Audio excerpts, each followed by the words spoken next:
Good morning po sa ating lahat. Naghihimay po tayo ng maraming malunggay. Yan. Kasi ang malunggay po ay napakaganda sa kalusugan natin. No? So ang dami ko nang nahimay. Yan. Ito pa. Ito pa. So ang dami ko nang yan o. Tanggal. So, mga kapatid, ang malunggay po ay napakadaling mabuhay. At ang malunggay po, nirekomenda po ito ng mga doktor. Na lalo na po ngayon, tag-ulan, bagyo. Pag darating yung tag-ulan, tag-init, pag mahina po ang immune system natin, madali po tayong ubuhin. Madali po tayong magkalagnat, magkasakit. Pero kung malakas po ang ating immune system, ang malunggay po ay nakakatulong para sa atin pong matibay at matatag na kalusugan. Ang malunggay po ay 7 times vitamins po ito. Meron sa malunggay. Ano po?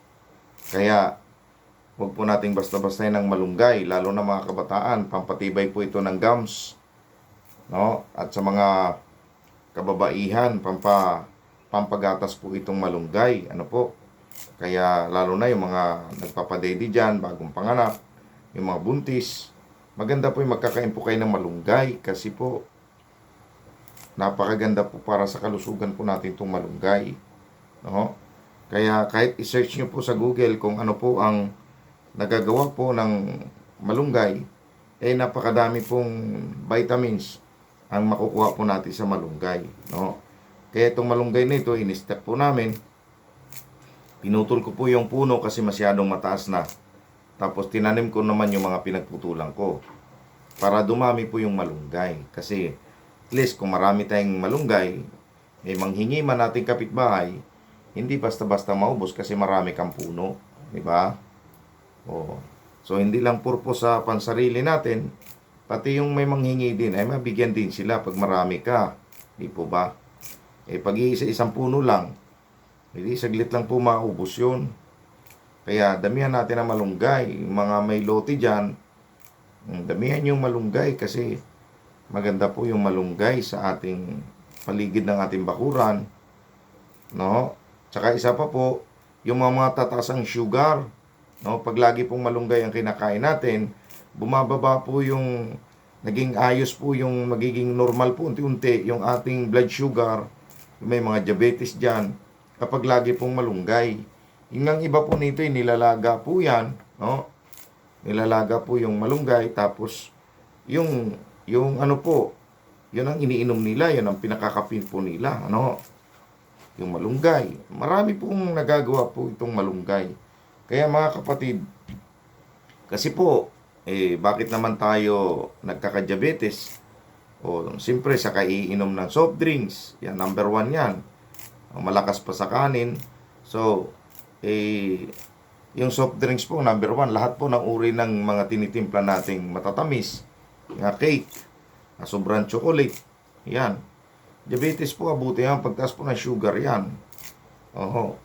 Pero kung lagi kang nagmamalunggay, ano po, kahit malakas kang kumain ng kanin, hindi ka magkaka-diabetes kasi po, nagiging normal yung iyong blood sugar. Dahil, nagkakain ka ng malunggay, kumakain ka pa ng ampalaya, kumakain ka pa ng okra, talbos ng kamote. Lahat po niyang iyon, na malaking tulong po yan para sa ating kalusugan. Kaya mga kababayan, hindi naman po ako doktor, pero ako po ay mahilig sa gulay. Kasi dito po kami, sa bundok po kami lumaki, puro gulay po kami, no? At nung nasa bundok po kami nakatira sa Agusan, wala po ako nabalitaan na stroke. Wala po ako nabalitaan na may diabetes. Wala po. Rayuma, wala. Ang mga sakit-sakit lang tado, minsan nagkakaubo, nilalagnat. Ganon lang po, mga normal na sakit na ganon. Pero yung mga diabetes, arthritis, colitis, wala pong ganon. Kasi nga po, puro gulay ang aming kinakain doon, no? Kaya I advise po mga minamahal kong mga kababayan, na lalo na po panay bagyo, baha, no? Nakakaawa na po panalangin po natin yung ating mga kababayan na lalo sa Kabikulan, Nueva Ecija, Batangas, mga naapektuhan po sa baha, Bulacan. So ang dami po ng mga naapektuhan sa baha, mga kababayan, no? Kaya naway i-bless ang ating presidente Bongbong Marcos, sa mga mayor natin, gobernador, senador, na makatulong po sila sa mga kababayan po nating naapektuhan po ng baha, no? Tsaka sana po yung i-project po ng ating gobyerno, nagagawa po sila ng malalaking kanal, no, sa bawat syudad, na yun ay tuloy-tuloy sa mga malaking ilog, tuloy-tuloy yung malapit sa dagat, tuloy-tuloy sa dagat. At least dumating man yung tag-ulan, tagbaha, hindi maapektuhan yung atin pong mga kababayan, ano po. So yan po, napahapyawan lang natin kasi malaki naman po ang pondo ng ating gobyerno para magkaroon ng project ng ganon, ano po. O kasi halimbawa, yari na ang kalsada, o maganda na mga espalto, o ano pang gagawin sa taon-taong project ng ating gobyerno?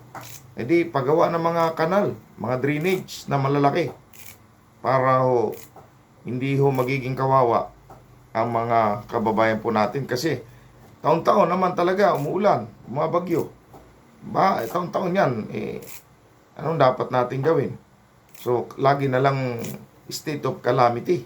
Kawawa ating mga kababayan, lagi na lang silang binabaha. Kung may malalaking kanal yan, hindi problemado. Panatag ang ating mga kababayan.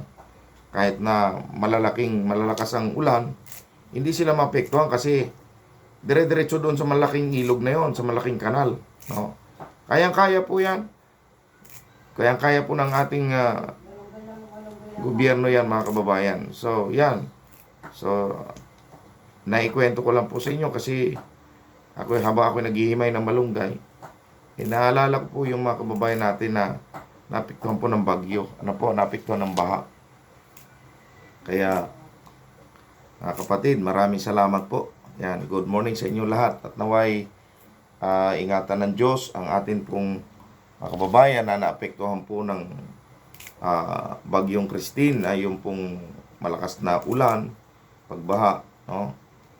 Sa Naga, sa Bicol, sa Buhi, Santa Elena, Kamsur, no? Nandami po naapektuhan, no? Kaya kawawa po sila. Panalangin po natin, tulungan po natin ating mga kababayan. So, yung mga kapatid, maraming salamat po sa pagsama nyo at pakikinig sa aking kwentuhan. Ano po? Yan, salamat po. Pagpalain ng Diyos ang ating bansa. Palain ng Diyos ang ating mga nakaupo sa ating gobyerno. Ano po? No, at tayo po ay makiisa at makitulong para sa kagandahan ng ating po bansang Pilipinas. Ano ho? Maaari, wala nang magsiraan sa atin. Opo. Magtulungan na lang. Okay. So, thank you very much po, mga kapatid. Ayan. So, ako po ay nakatapos ng makahimay ng dalawang lalagyan. Oh. Yan, oh. Yan, oh. Dalawa po yan. Okay. Thank you very much. Naway, magmalunggay po tayo. Daming tangkay, oh. Yan. So, itatapon na po natin ito. Yan. Thank you very much sa inyong panonood. Salamat po sa mga bagong subscriber at salamat po sa lahat po ng mga nag-share. Salamat po at kung nagustuhan po na yung aking video, pakishare po sa inyo po mga friend. Thank you very much po. Ingat po kayo palagi. God bless. We love you all. To God be all the glory. Bye-bye.